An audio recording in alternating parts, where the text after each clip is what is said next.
So welcome back, everybody, to part two of my GBS recovery story. My name is JP McCormack. So following on, my first day at home, great moment, obviously, to leave the hospital and to get back here to my beautiful daughter, my beautiful partner, and my mother who was here as well, which is great. As great that it was also an eye-opening moment. I'm being carried up the stairs by the two gentlemen, two great lads. The Bomberos, which is the ambulance, and after them carrying me up the stairs, it didn't feel great. It was an eye-opening moment. It was a quick reminder of where I am. And of course, this adulation of leaving the hospital and getting home, that kind of brought me back down to earth very quickly, which I was happy for, because I knew the work was to continue. This was just the next phase. And in fact, I remember saying to my mum in the hospital that I was so looking forward to having a glass of wine on my first night when I got home. But I actually turned that down, and I said to myself, no, until I'm walking, and then I might have a glass of wine, but there's going to be no wine, no alcohol until I at least done that. And the work was to begin. So first week at home was a mixture of, I was still continuing at the hospital with rehabilitation, I should say, Monday, Wednesday, and Friday.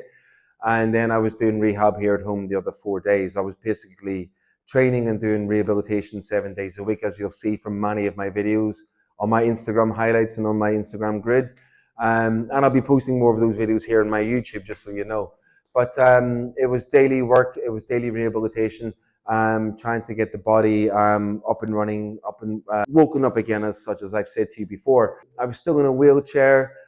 Being in the house was great because the small things of trying to help where I could was also helping my rehabilitation, just the daily life. It was trying to help feed the cats, small things like that from the wheelchair, or trying to pick up some of the kids' toys, all these sort of things, these sort of just cutting vegetables, cutting potatoes, whatever it was, helping with the dinner. It made me feel good, and it also helped the body and helped with the rehabilitation as well. And being in this home environment, being around my partner and my baby was definitely so much better than the ward and being in the hospital, that it felt great. And that first week was a lot of work, and that's week 5 now. Leading into week 6, which was great, still rehabilitation at the hospital.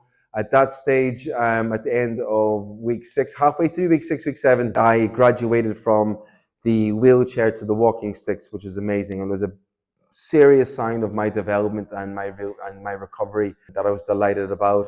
And it just meant that the guys didn't have to carry me up and down the stairs anymore, that I could get myself up and down. Although it took me a while to get up and down initially with the walking sticks down the stairs. It was great work, it was hard work, and it helped my recovery so much. And again, I didn't need to be carried up and down the stairs, which I didn't enjoy, as I'm sure any man would tell you they're not going to enjoy that feeling. That was an important step of my rehabilitation. I'd started to walk on the frames in the gym as well, and I was just getting more and more movement back to my body, which is phenomenal. So rapid that even the people in the gym couldn't believe. But there you go. I had graduated from the walking chair to the walking sticks by the end of week 6, which is amazing. And then by week 7, here at home, I had taken my first steps in the office with my partner. They weren't the prettiest of steps, but it was my first time walking unaided, without holding anything, very slow. But essentially, I was walking by week 7, which was amazing. By week 8, my walking was improvement. The rehabilitation I was doing obviously was really helping. We were pushing it really hard. My body was responding really well. It was just focusing then on the form when it comes to movement, and the little bits as well. So getting all that done, which was amazing, the rehab, hard work. And every day was just religious of going to bed early, eating well, making sure I got the right recovery, etc., etc. So by the time I got to week 9, which was a huge moment, it was my daughter's first birthday.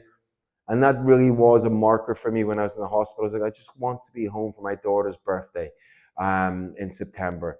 I remember the doctors and the nurses trying to manage my expectations in the first couple of weeks, said, that's probably not going to happen. We'll try your best and we'll try and do what we can to get you there. But that's not really a realistic date. Not been known to them. I was going to leave the hospital a couple of weeks later and be home after 1 month. But walking out the hospital on week 9, I didn't need the sticks anymore.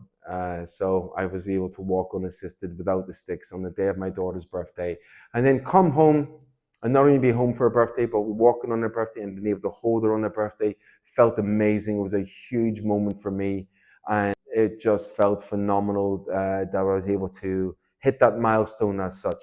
Week 10, more again. My walking was better. They had me on the treadmill in the gym, although very slowly, doing all these other movements, waking up the body. Again, my body was responding very, very well.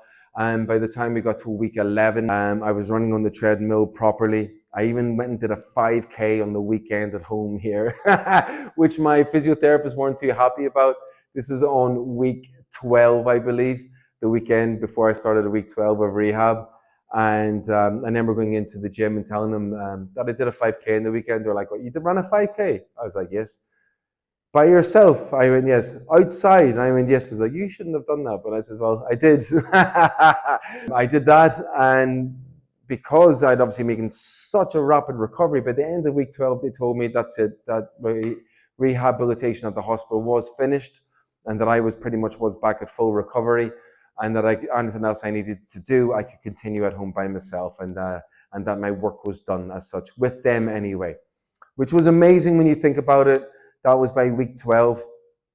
When I first got to the hospital, they said I may never walk again. If I did, it could take 6 to 12 months, and to expect a 3 to 5 month stay in the hospital. There I was, home after 1 month, walking before 2 months, and hopping, skipping, running, and discharged completely with rehabilitation from the hospital by 3 months. So there you have it, from paralysis to hopping, skipping, and running in under 3 months, back to full power. Thank you so much for watching. Please do subscribe and continue to watch my videos, as I'll be posting more about daily life in the ward, my mindset, what got me through. There's obviously a lot of people that I want to thank as well, and everything else that made for such a rapid recovery. Me versus the bed theory, which I want to delve into a lot more as well, and delve into the daily physiotherapy and what that was like and what I had to do as well. So please do continue to watch these videos. Please subscribe. There's a lot more coming. The Mac mindset, and like I said, how I got back from paralysis to full power in under 3 months. Thank you so much for watching.